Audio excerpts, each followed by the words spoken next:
안녕하세요. 최근 여행에 재미가 들린 60대 여자입니다. 주로 배낭을 메고 하는 백패킹을 즐기고 있는데요. 나이든 아줌마가 가방 하나만 메고 여행을 다닌다고 하면 다들 걱정을 하기 마련입니다만 저는 오히려 자유로운 기분을 느낄 수 있어 좋더라고요. 국내의 산, 강, 바다 등등 여러 풍경을 보는 것도 좋고 이국적인 해외여행도 좋아하는 편입니다.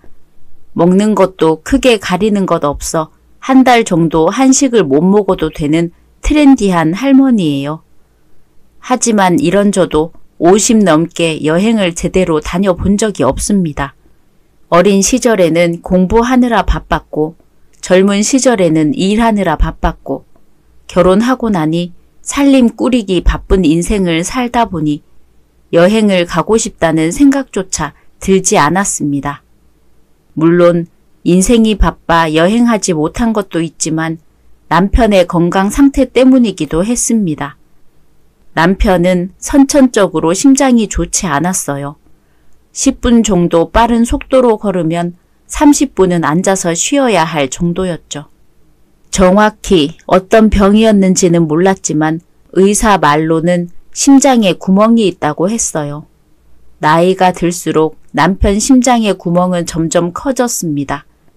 점점 더 할 수 있는 활동도 줄었고 그는 집에서 생활하는 시간이 더 길어졌죠. 그런 상황에서 장거리 여행을 가는 건 자살 행위나 마찬가지였습니다. 이 사람아, 맨날 나만 들여다보고 있지 말고 밖에도 좀 다니고 그래요. 마실 나가고 싶지 않아요? 창문 열어놨으면 됐죠 뭘. 게다가 요즘 바깥 공기는 미세먼지다 뭐다 해서 안 좋은 거 몰라요? 차라리 공기청정기 틀고 지방 공기 마시는 게 훨씬 깨끗해요. 내가 못 봤던 풍경 당신은 봤으면 좋겠는데 요즘 산에 단풍이 많이 피었대요. 당신이 좀 보고 와요. 가서 맛있는 것도 사 먹고요. 어머 이 양반 좀 봐. 이렇게 나 등산 보내두고 나 몰래 만난 거라도 먹으려고 그래요? 당신 없이 가봤자 단풍도 나뭇잎으로 보일 텐데 뭐 하러 가요? 그냥 이 앞에 공원 가서 단풍 구경하면 되죠. 남편은 언제나 저에게 미안하다고 말했습니다. 당신 아직 젊은데 세상 구경도 많이 해야 하는데 나 때문에 인생을 즐기지도 못하고 고생만 시키는 것 같아서 너무 미안해요. 그렇게 미안하다는 말만 한평생 하던 남편은 어느 날 집에서 잠들듯 고요하게 떠났습니다. 무슨 단꿈이라도 꾸는지 따스한 햇볕을 받으며 고요하게 미소 짓고 있는 남편의 모습은 그림책 속 한 장면 같기도 했습니다. 그렇게 둘이 함께 살던 집에 저 혼자가 되니 할 게 없더군요. 어디를 봐도 남편의 빈자리만이 느껴졌습니다. 그는 집 밖으로 잘 나가지 않았으니 더욱 향수가 배어있는 듯 했죠. 남편이 자주 덮고 있던 무릎 담요에 얼굴을 묻고 우는 날도 많았습니다. 그가 편히 떠나지 못할 거라 생각하며 마음을 다잡아 보려 해도 쉽지 않더라고요. 어머님, 여행이라도 한번 떠나보시는 게 어떠세요? 우울감에 빠져있던 저를 구원해 준 건 며느리의 권유였습니다.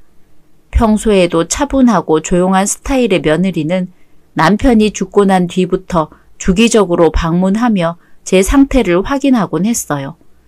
저를 아들보다도 더 살뜰하게 챙겨준 사람이 바로 제 며느리입니다. 그랬기에 제 상태도 더 잘 알고 있었고요. 여행은 무슨 여행이냐, 다 늙어서 무슨. 어머, 어머님 나이가 뭐 어때서요? 60이면 아직 한창이죠. 인생은 60부터 라고 하잖아요. 어머님 아직 허리나 무릎 아픈 것도 없고 엄청 건강하신데 집에서만 있으면 너무 아깝잖아요. 멀리 가는 게 부담스러우시면 가까운 산이나 호수 같은 곳은 어떠세요? 저랑 같이 가요. 시어머니랑 가는 여행이 싫을 법도 한데 며느리는 선뜻 저와 여행을 가주겠다고 했습니다. 그렇게 근교 호수 근처에 텐트를 치고 손주와 며느리와 재미있게 놀았어요. 밖에 나가서 별거 안 하는데도 어찌나 즐겁던지 시간 가는 줄 모르겠더군요. 새아가 정말 고맙다. 너 아니었으면 이렇게 재미있는 걸 못 해봤을 거 아니야. 아니에요, 어머님. 저도 오늘 재미있었어요. 이렇게 나와서 맛있는 것도 만들어 먹고 불멍도 하니까 재밌죠? 아들도 좋아해서 이렇게 자주 나오곤 해요. 그래, 그런 것 같더라. 나와서 먹으니 입맛도 더 좋은 것 같고. 며느리가 한 번 데리고 나와주니 그 다음 스스로 나오는 건 쉬운 일이었습니다. 한 번, 두 번, 세 번. 어느새 저는 여행과 캠핑에 익숙해졌습니다. 나이 같은 건 캠핑을 하는데 아무런 문제가 되지 않더라고요. 마음에 드는 캠핑장을 빌리기도 하고 가끔은 노지 캠핑도 해보았습니다. 가방에 간단한 짐을 챙기고 제 몸 하나 뉘을 수 있는 작은 공간에서 자는 게 왜 이리 즐거운지. 여러 풍경 속에 파묻혀 풍경의 일부가 되는 기분은 참으로 묘합니다. 어느새 어지간한 국내 여행지는 대부분 다 다녀본 저는 여행 방송을 주로 보기 시작했습니다. 요즘은 시골이나 외국으로 가서 여행하는 TV 프로그램이 많죠. 그런 프로그램을 보다 보면 제가 갔던 곳과는 또 다른 느낌을 받았습니다. 다음 여행지를 선정하는데도 큰 도움을 주었죠. 손주와 여행 프로그램을 보는 건 주말에 즐거운 낙 중 하나가 되었습니다. 그날도 손주와 나란히 TV를 보고 있었습니다. 유해진 씨가 나오는 해외여행 방송이었어요. 고즈넉한 풍경에서 텐트를 치는 모습을 보던 저는 국내 풍경과는 또 다른 풍경에 입을 떡 벌리고 TV를 보고 있었습니다. 할머니, 그러다 턱 떨어지겠어요. 그렇게 재미있어 보여요? 할머니도 저런 곳 가보고 싶네. 해외여행 가보고 싶다. 할머니 해외여행 가본 적 없어요? 할머니는 여권도 없는걸. 해외 가볼 기회가 없어서 말이지. 배낭 하나 딱 들고 저런 풍경에서 노지 캠핑이라도 하면 딱 좋을 텐데. 물론 해외여행을 가서 편하게 즐기기만 하면 좋겠죠. 하지만 저는 맹세코 그런 의도가 없었습니다. 호캉스 같은 편한 여행이 아닌 그저 풍경을 보고 맛있는 음식을 먹고 싶었죠.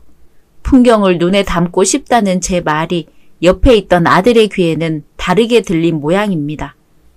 우리 엄마 요즘 좀 놀러 다니더니 아주 호강에 겨웠나 보네. 나이가 몇 살인데 해외여행 타령이야. 엄마 그 나이에 해외여행 간답시고 비행기 타고 그러면 심정지와 심정지. 그리고 해외 한 번 나가는데 돈이 얼마나 드는데 여행을 가고 싶대. 저런 곳 한 번 가는데 비행기 싹만 내 한 달 월급이야. 엄마 내가 주는 용돈으로 먹고 살잖아. 생활하는 것도 전부 다 용돈으로 하고 기껏해야 아버지 연금으로 생활하는 양반이 무슨 여행을 한다고 그래. 아무튼 이래서 TV가 문제야. 엄한 사람한테 괜한 바람을 넣잖아. 참고로 말하자면 아들이 용돈을 주는 건 맞습니다. 하지만 기껏해야 한 달에 20만 원 정도로 당연히 생활비로 쓰기는 어려운 돈이죠. 남편이 꽤 자산가였지만 아들 결혼시킬 때 목돈이 들었고 또 오랜 투병 생활로 일을 하지 못한 데다 생활비와 병원비로 돈이 많이 새어 나갔습니다. 그랬기에 아들이 생각하는 것처럼 제 수중에 남은 돈은 없었죠. 하지만 남편은 아픈 자신의 옆을 오랜 기간 지켜준 저에게 미안하다며 제가 남편 없이도 먹고 사는 건 마련해 놓았더군요. 고작 해외여행 가고 싶다는 한마디 했다고 엄마한테 무슨 소리를 하는 거야. 그냥 가고 싶다는 한마디도 못하니? 혹시나 해서 말하는 거지만 나한테 여행 갈 거니까 돈 달라 뭐 그런 소리 하지 말아요. 여행 다녀본 적도 없는 양반이 무슨 헛바람이 들어서 이러는 거야. 그냥 집 근처 마실이나 다니지 노망이라도 난 건가. 불만스럽게 툴툴거리던 아들은 제게 또 한 소리를 들을까 싶어 자기 방 안으로 들어가 버렸습니다. 솔직히 창피했습니다. 손주와 며느리 앞에서 대놓고 저를 타박하는 아들의 모습이 애들 눈에 어떻게 비쳤을지 노파심에 손주를 돌아보며 고개를 도리 저었습니다. 아가, 너는 절대로 아빠처럼 다른 사람들에게 막말하는 사람이 되면 안 된다. 알았지? 할머니, 그런 건 나도 알고 있어요. 나는 항상 착한 말만 할 거예요. 할머니도 해외여행 갈 수도 있지. 나랑 나중에 같이 가요, 할머니. 이미 건장한 성인이지만 제게는 귀엽게 애교를 부리며 나는 할머니가 최고 멋있고 최고로 좋아요. 라고 말하는 손주의 머리를 쓱쓱 쓰다듬어 주었습니다. 아들은 어릴 때부터 저런 성격을 가지고 있었습니다. 아무래도 남편에게 신경을 많이 쓰다 보니 상대적으로 박탈감을 느낀 것 같습니다. 모난 성격이 전부 부모 탓이라고 생각할 수는 없겠지만 신경이 쓰이는 건 어쩔 수 없더라고요. 제게 틱틱 거릴 때마다 속상하면서도 자기 새끼랑 마누라한테는 안 저러겠지. 내 잘못이니까 나한테 저럴 수 있지.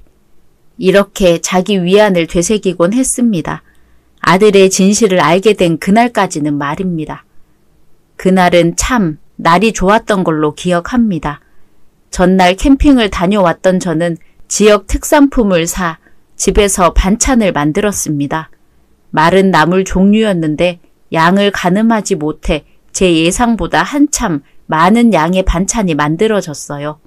이걸 어떻게 처리할까 고민하던 저는 아이들에게 나누어 주기로 했습니다. 당시 손주가 제 집 근처에서 자취를 하고 있었기에 가장 먼저 손주에게 갔습니다. 우와, 나물, 자취하면서 제일 먹기 힘든 음식 1위인데 나물 같은 건 싸게 사서 먹을 수 있으니까 좀 자주 무쳐 먹고 그래.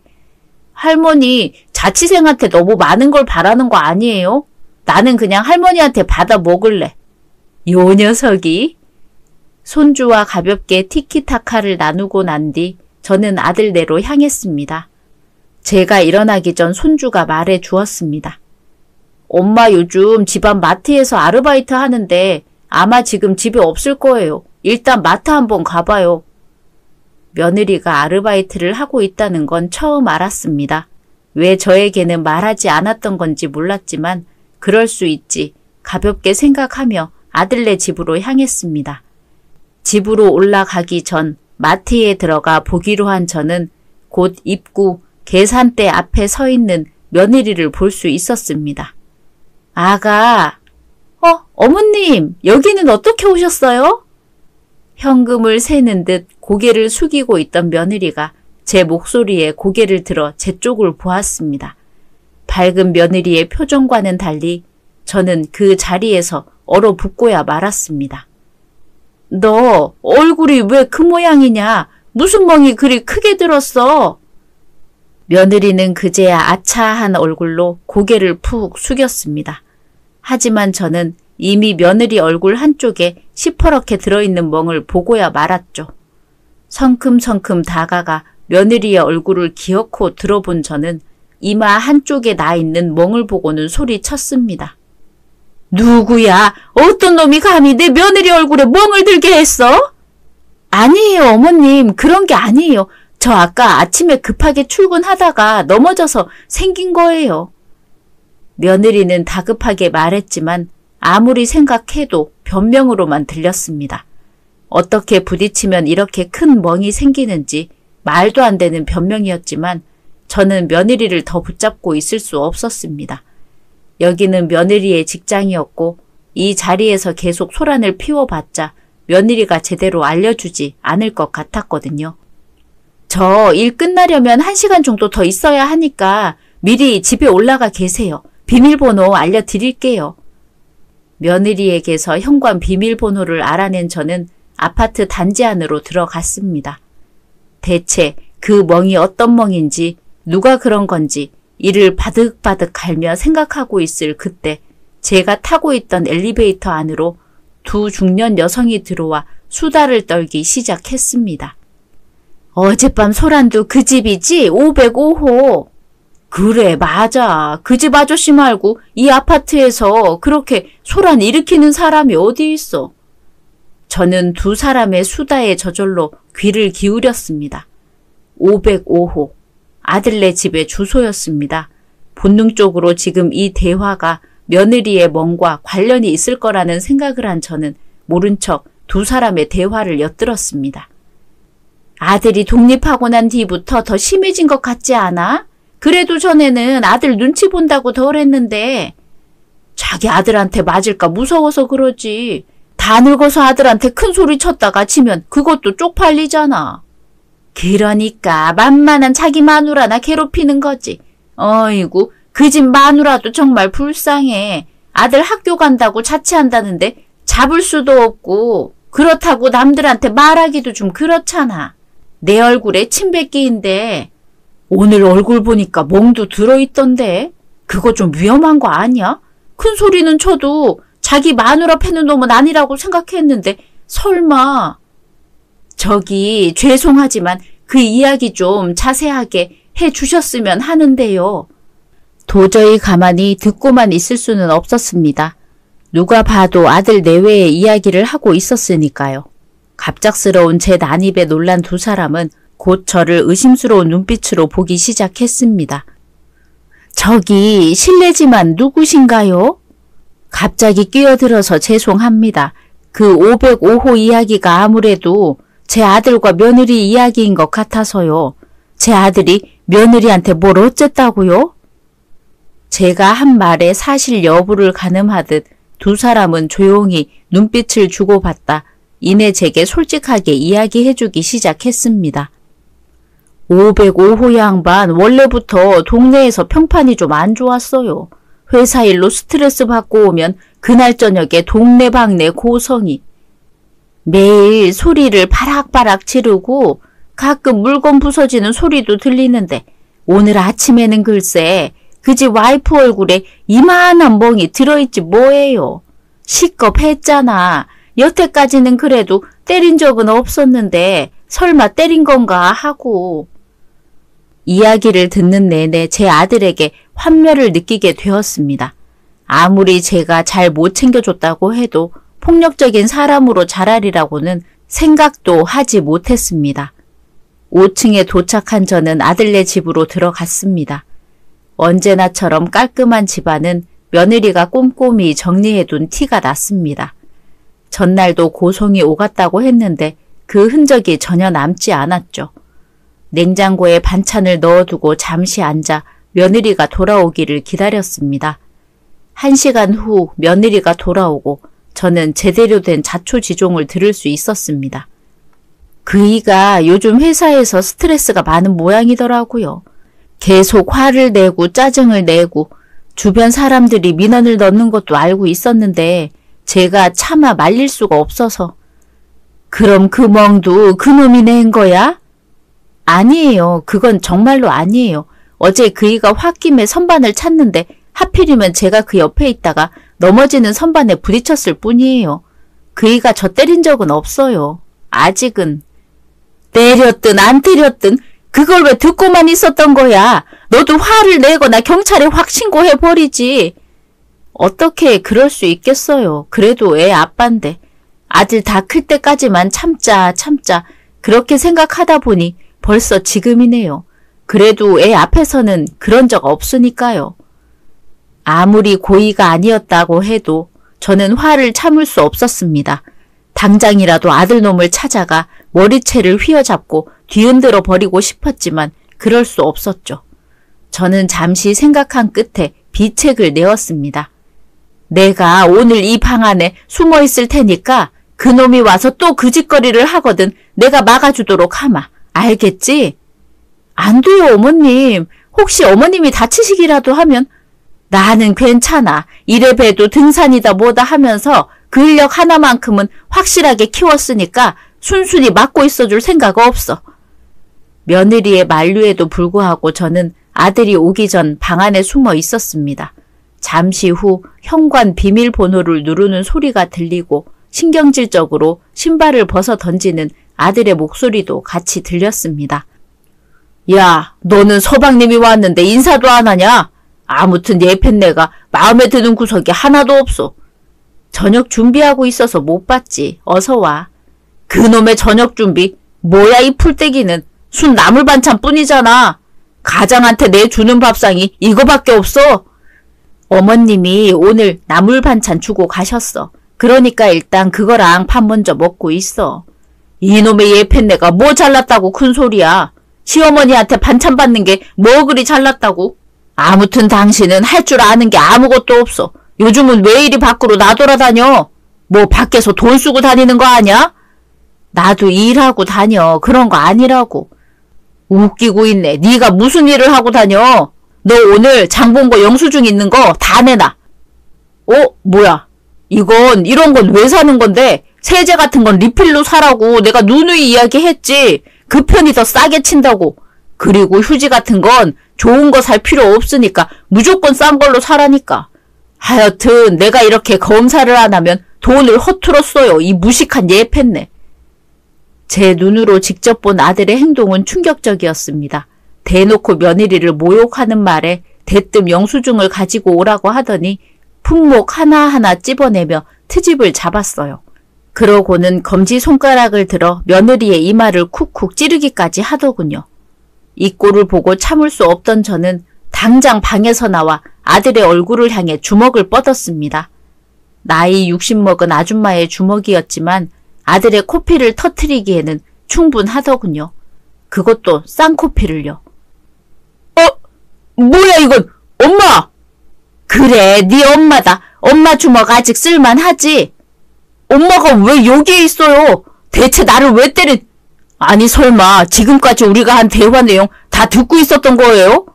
그럼 내가 안 듣고 다짜고짜 너를 때린 거겠냐? 내가 그리 무식한 사람으로 보여? 엄마, 나 엄마 아들이에요. 내가 왜 이러는지도 모르면서 왜 나한테만 화를 내는 거예요?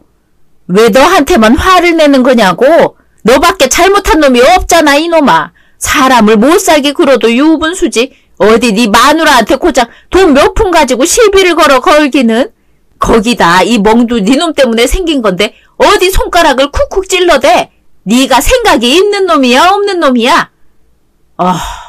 엄마가 진짜 세상 물정을 모르긴 모르나 보네. 요즘 물가가 얼마나 비싼지 몰라요? 이렇게라도 한 푼 아껴보려는 내 심정도 모르고 무슨 말을 하는 거예요? 아무것도 모르는 건 네 머리통이고 네 벌이가 시원치 않은 건 생각도 안 하고 다짜고짜 마누라부터 패? 네가 살림해봐라 이놈아.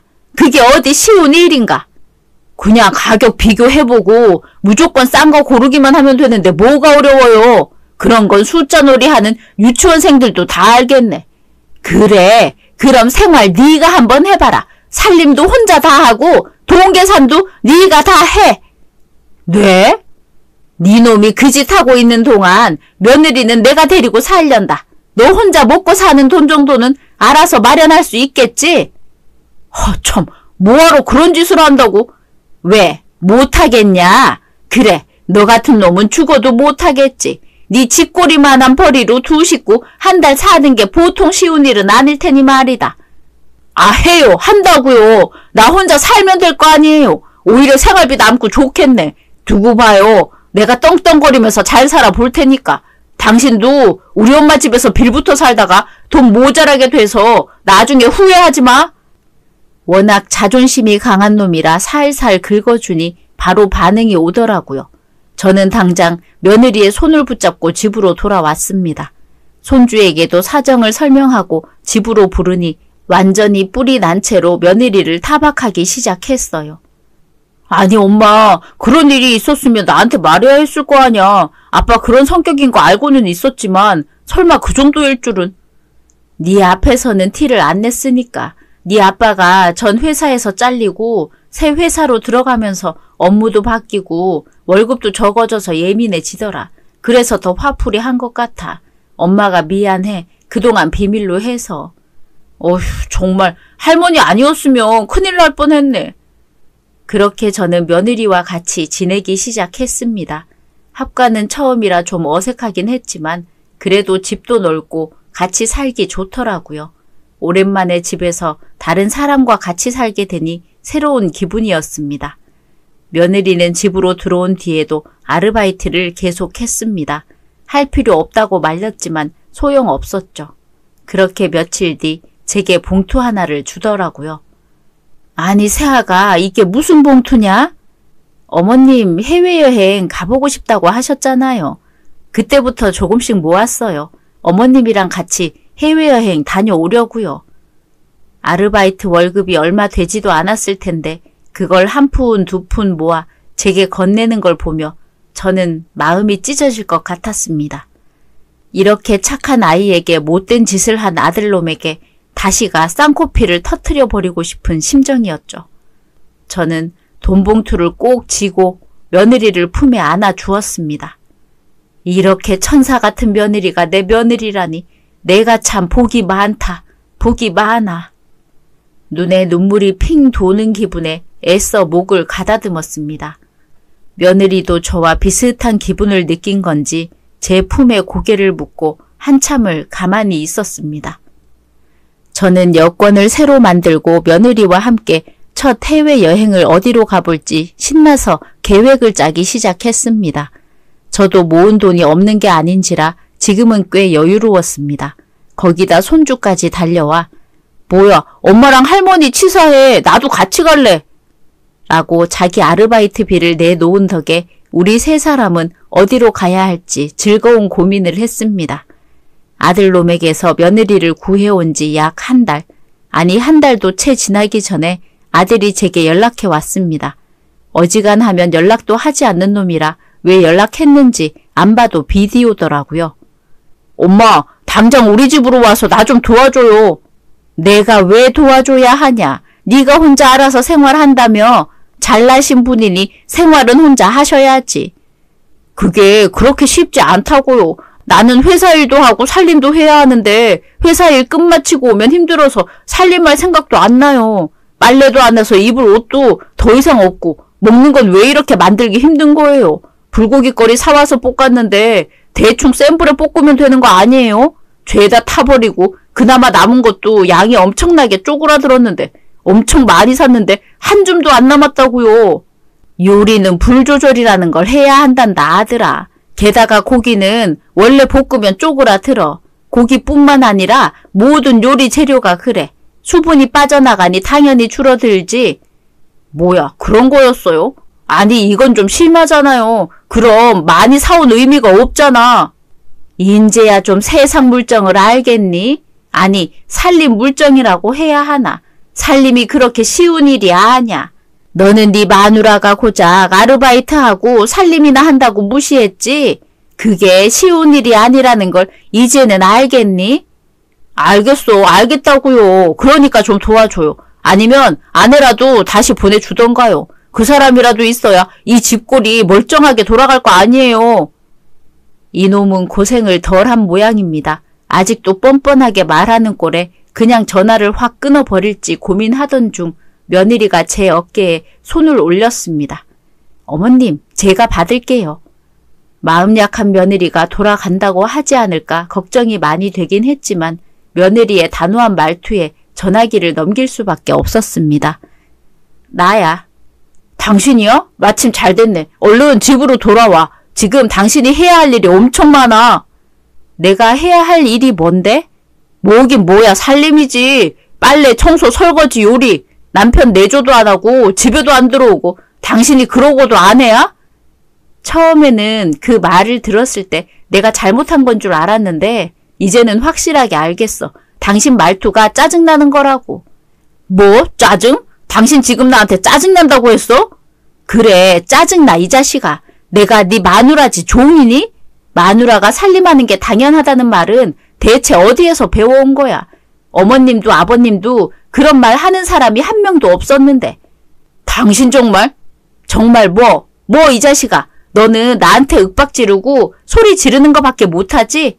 논리적으로 내가 왜 잘못한 건지, 내가 왜 살림을 해야 하는 건지 한 번도 설명한 적 없잖아. 심지어 내가 아르바이트 할 때도 너는 나한테 살림 독박이나 씌우더라? 그거야 당신이 해야 하는 거니까. 그동안 내 벌이로 먹고 살았잖아. 아, 그거? 그런데 너 이직하고 난 뒤부터 생활비 제대로 안 줬잖아. 가장 용돈이 가장 중요하다고 하면서 살림은 뒷전이라고 했었지? 하루하루 줄어가는 생활비를 보고 내가 무슨 생각을 하고 살았는지 알아? 애 없다고 이 인간이 막 나가려고 하는 건가? 확 이혼해버릴까? 수도 없이 고민했는데 그래도 내가 애랑 어머님 때문에 참았어. 이제 더는 참을 생각 없으니까 혼자 잘 먹고 잘 살아 이 자식아. 화를 잔뜩 내며 전화기를 탁 끊어버린 며느리를 보며 저는 엄지를 척 치켜 세워 주었습니다. 우리 며느리 할 때는 제대로 하더라고요. 저 때 처음으로 여권을 만들었던 게 엊그제 같은데 벌써 제 여권에는 여러 나라의 입국 도장이 가득 채워져 있습니다. 아직도 여행 앱 쓰는 게 어려워서 며느리한테 비행기표 예매를 부탁하곤 합니다. 며느리랑 같이 갈 때는 편하게 호텔에서 지내지만 나중에는 저 혼자 순례길도 돌아보고 싶습니다. 물론 힘들겠지만 보람은 있을 테니까요. 오늘의 이야기는 여기까지입니다. 재미있으셨다면 구독, 좋아요 부탁드립니다.